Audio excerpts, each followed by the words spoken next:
633 feet in centimeters. First of all, we need to know the value of 1 foot in centimeters.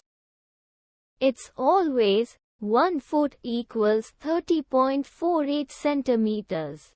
Now we have to multiply 30.48 by 633. Therefore, 633 feet times 30.48 centimeters equals 19,293.84 centimeters.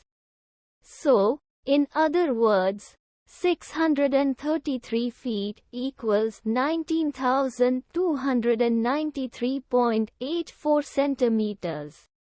We hope you have enjoyed this video. Please like and subscribe to our channel for more videos like this.